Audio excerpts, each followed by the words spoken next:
Goeiemôre, dit is Woensdag die 25ste Junie. Vanoggend lees ons Psalm Handelinge 17 vers 1 tot 4. Hier skryf Lukas: Paulus en Silas het deur Amfipolis en deur Apollonie gereis en in Thessalonika gekom, waar daar 'n Joodse sinagoge was. En soos dit Paulus se gewoonte was, het hy na hulle gegaan en op 3 Sabbatdae na mekaar met hulle uit die skrifte geredeneer. Deur die skrifte uit te lê het hy bewys dat die Christus moes ly en uit die dood uit opstaan. Hierdie Christus is Jesus, wat ek aan julle verkondig, het hy gesê.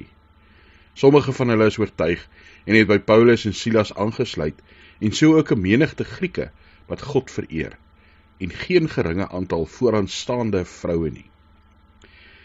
Dit is eintlik so 'n tipiese gedeelte in Handelinge, tipies van hoe mense geraak word deur die woord van God.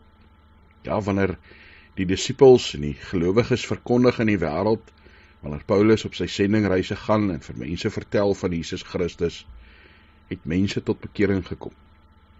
Soms baie op 'n slag, soms 'n bietjie minder, maar God se woord het mense se lewens aangeraak. Heidene, Grieke, vrouens, mans, Jode, almal het uiteindelik hulle harte vir die Here gegee. Die ongelooflike is, dis nie deur Paulus se goeie en wonderlike preke nie. Dit gaan oor die Heilige Gees wat in mense se harte werk en mense voor die tyd reeds oortuig en gereed maak om God se woord te ontvang. God stuur ons ook om te gaan getuig, nie om te gaan oortuig nie. God stuur ons om te sien hoe sy woord mense se lewens verander en mense aanraak. Ja, partykeer mense van wie ons dit nie verwag nie.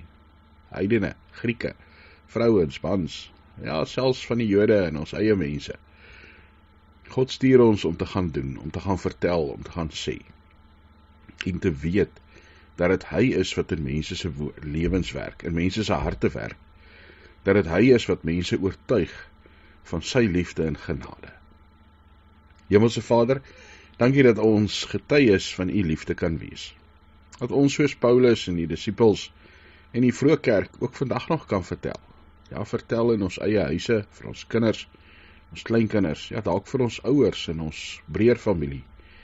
Here, dat ons kan vertel aan ons vriende, aan hulle wat saam met ons werk, ook sommer enige vreemdeling wat ons raakloop op die pad.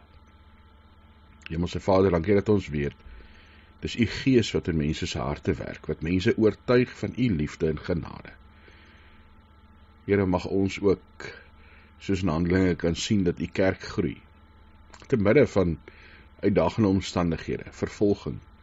Ja, partykeer is Paulus hulle ook weggejaag en onder klippe gegooi en in die tronk gewees. Mag ons nie terugdeins van swaar en seer en moeilikheid in die wêreld nie, maar weet dat u die God is wat vir ons krag gee. En daarom kom sit ons vanoggend ook ons swaar voor u neer.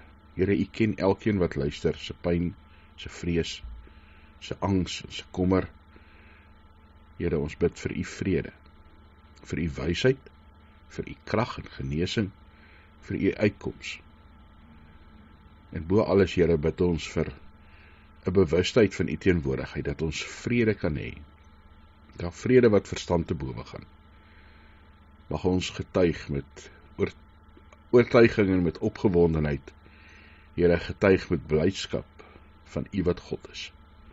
In Jesus Christus se naam. Amen.